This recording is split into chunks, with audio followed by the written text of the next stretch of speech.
Welcome to All Things Policy, a daily podcast supported by Pragati, a flagship media initiative of the Takshashila Institution. We're a bunch of policy nerds based in Bengaluru, and we like to bring a fresh perspective to Indian affairs and an Indian perspective to global affairs. So grab a cup of coffee, sit back, and join us for today's chat.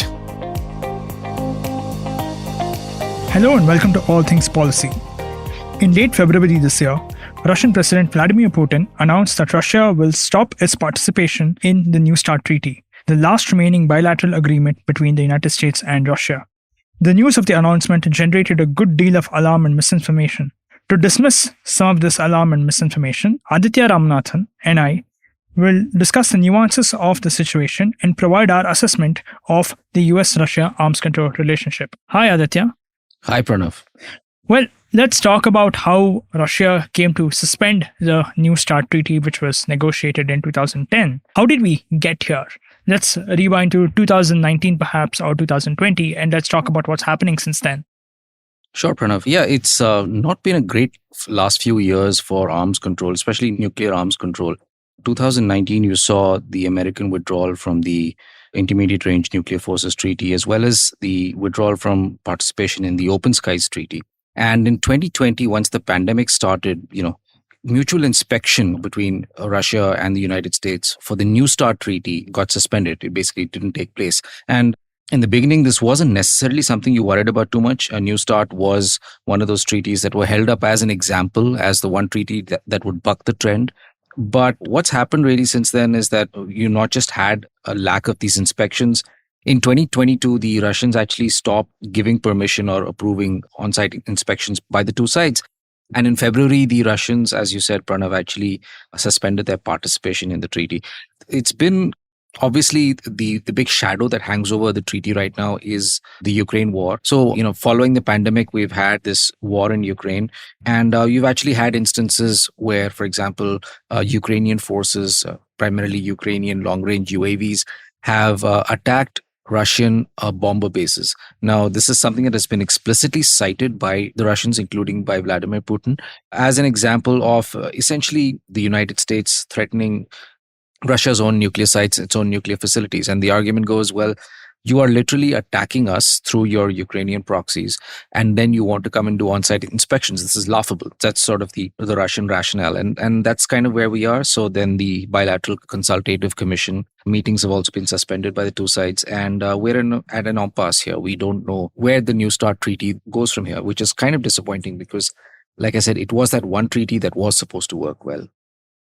But having said that, given the fact that we are at an impasse, Pranav, isn't it too early to just declare that this treaty is dead? I get the sense that both sides haven't given up on it, right? Like the Russians haven't withdrawn, they've just suspended their own participation. So that holds open the promise that they can come back.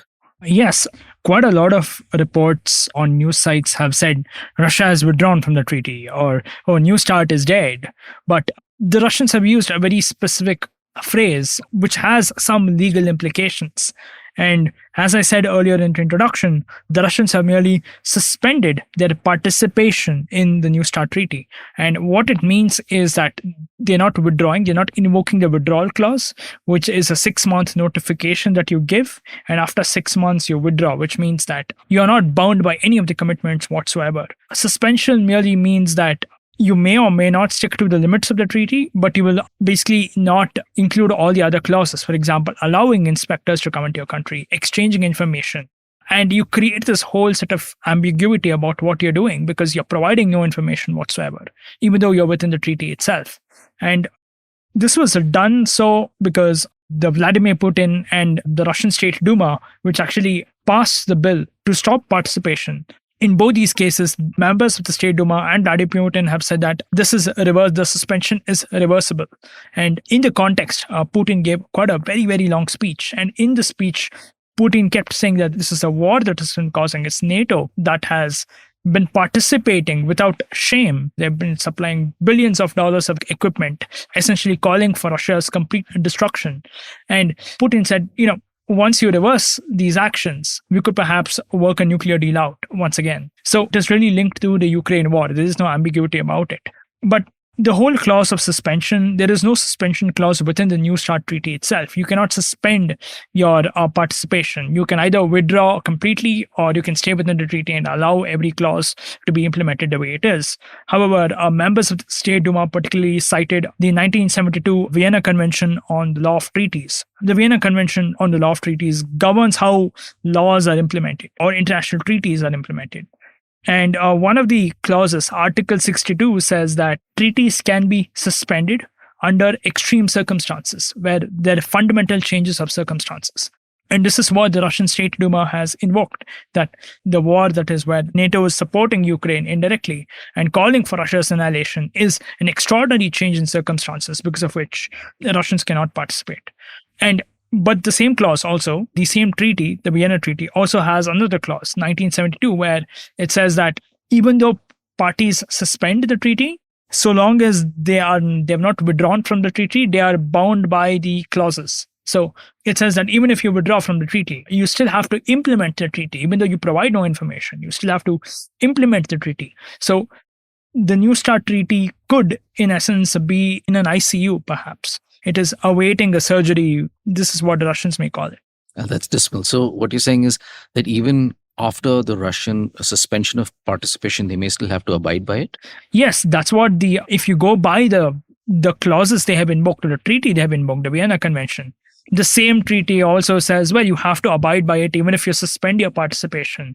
What we're talking about participation here is that you don't exceed what are called treaty limiting items, the ICBMs, the nuclear warheads, and the number of missiles that you place, or number of bombs that you place inside your bombers and submarines. You still can't substantially increase the number of missiles that you place inside your submarines. And we saw this even with the SALT II treaty that was negotiated and signed in 1979, but the US never ratified it. But they still continued to participate in it because the way international law works is that even if your country has not ratified it, you are bound by the time it has taken to negotiate the treaty to stay within the treaty. Right, yeah. You know, what's interesting is when you look at this in the broader context of these nuclear arms control agreements, it gives you a broader sense of where New START stands. I mean, you had, if you're going back to the Cold War and the détente, you had a period of rapid arms control agreements, right? Starting with the Nuclear Non-Proliferation Treaty all the way through SALT II, the ABM Treaty through the 70s and up to 79. Then you had the Russian invasion of Afghanistan, and that kind of put an end to those negotiations. But still, the INF Treaty, the Intermediate Range Nuclear Forces Treaty, came out in 1987, once Gorbachev had come to power, and there was, a thawing of relations. Of course, it had been in negotiations since 1979. And what we've seen since then, the good news sort of continued immediately after the Cold War, with START and then New START in what we would broadly call the post-Cold War period. Yeah. I think enough time has passed that we no longer need to call our times the post-Cold War period. We don't know what exactly to call it, but what's clear is that a lot of these arms control agreements have clearly been falling apart. And we've been talking about this quite a bit in All Things Policy, right? So the Anti-Ballistic Missile Treaty came apart in 2002. The Americans had been quietly building up their missile defense capabilities. And by 2002, you had a confluence of political and technological factors coming together. You had both rising capabilities for missile defense and the shadow of 9/11, which gave the Americans sort of political cover they needed to withdraw from the Anti-Ballistic Missile Treaty. And in 2019, the Americans also withdrew from the INF Treaty. And this was probably the result of a few both technological and political factors. The technological factors are simply that actually the same ones that actually led to the withdrawal from the ABM, which is simply that missiles get more accurate. And so you can actually think of using conventional instead of nuclear missiles for some purposes. The broader political factors are, I think, basically both states wanting other things. So the Americans did allege that the Russians had a missile, the Novator 9M729, which they claimed violated the INF Treaty. So the INF Treaty basically banned ground-based missiles with ranges between 500 and 5,500 kilometers. Yeah. And this fell into that. And similarly, the Russians had their own perspective. For example, they saw a lot of the target missiles that Americans used to test their ballistic missile defenses. They believed that those violated the INF Treaty. Similarly, I think there was a Mark 41 test launch vehicle. The Russians basically claimed all of these things.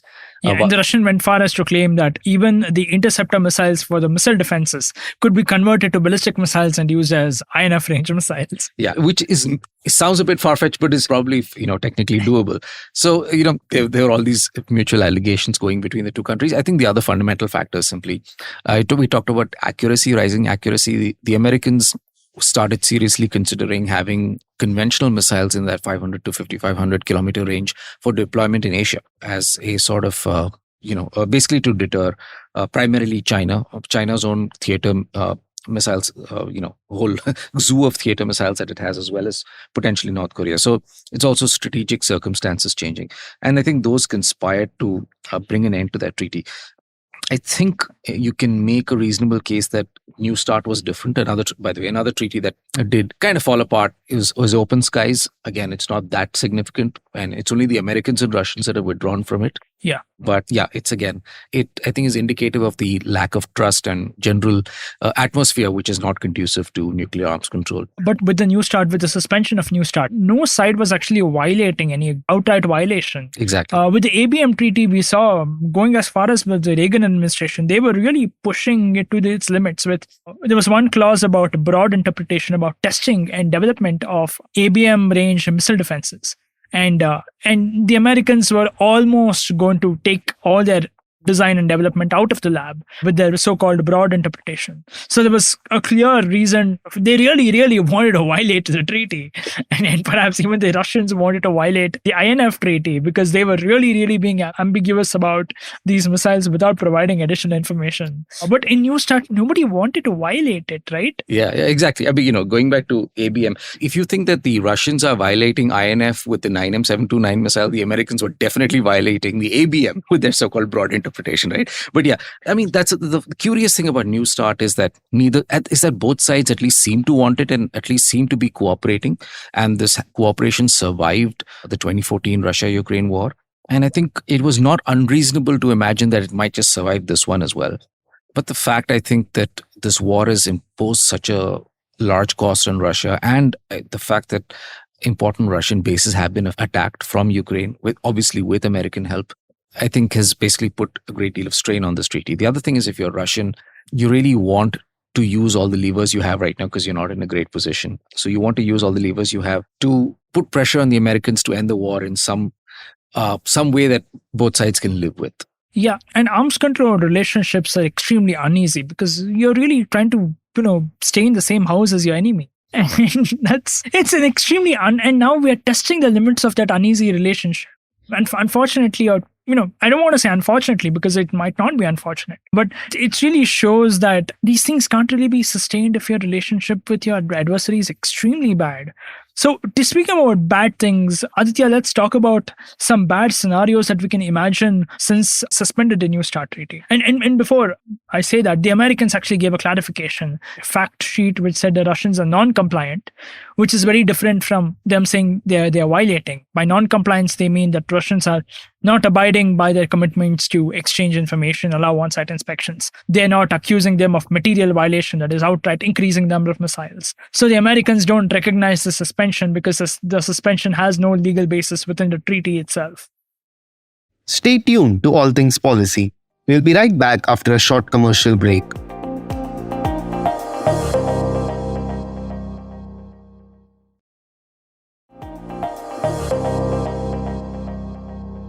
So what are the bad scenarios that you think are possible, Aditya? Wow. Okay. So I think simpler bad scenarios would be simply things like, so the New START treaty basically makes a distinction between warheads that are basically kept in storage and those that are actually actively deployed.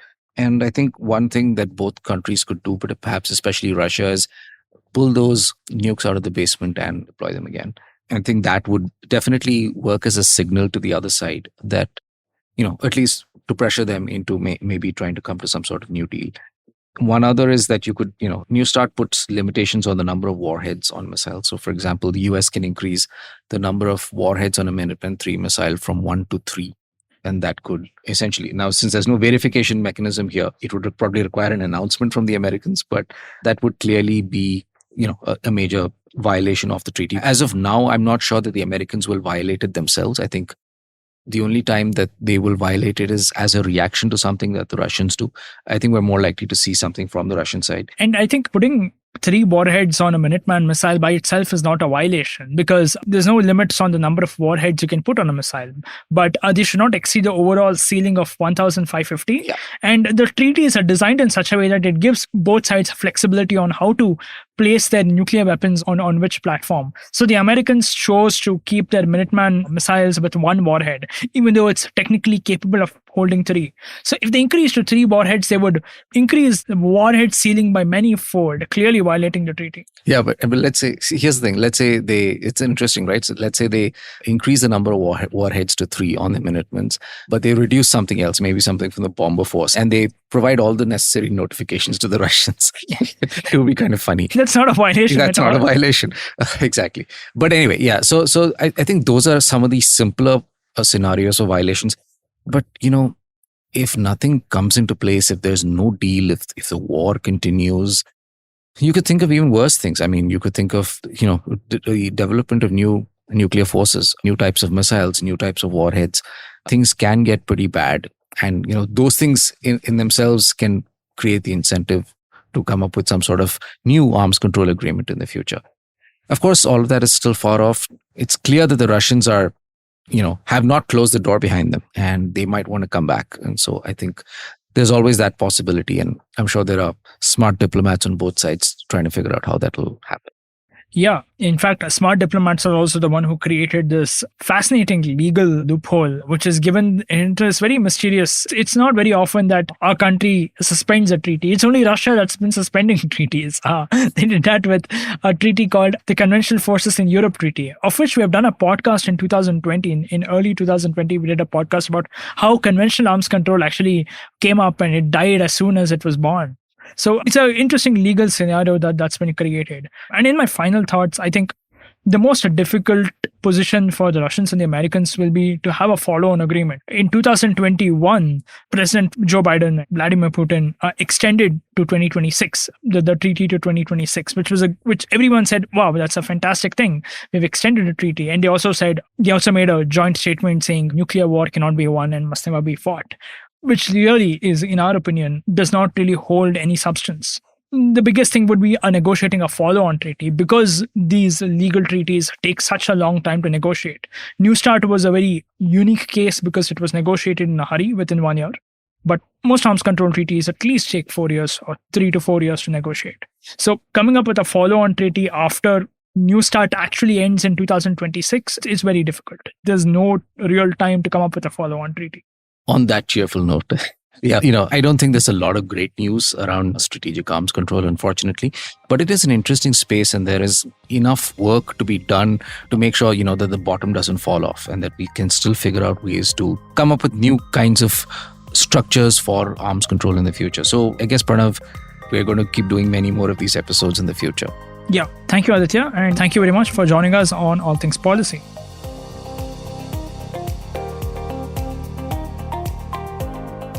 If you liked our show, don't forget to check out other interesting podcasts on the IVM network. You can tune into them on the IVM Podcast app, ivmpodcast.com, or wherever you listen to your podcasts. You can also follow IVM on social media. The handle is @IVM Podcasts on Twitter, Facebook, and Instagram. And hey, if you'd like to dive into Takshashila's research on technology, strategy, and economic affairs, check us out at our Twitter handle @Takshashila INST or our website takshashila.org.in.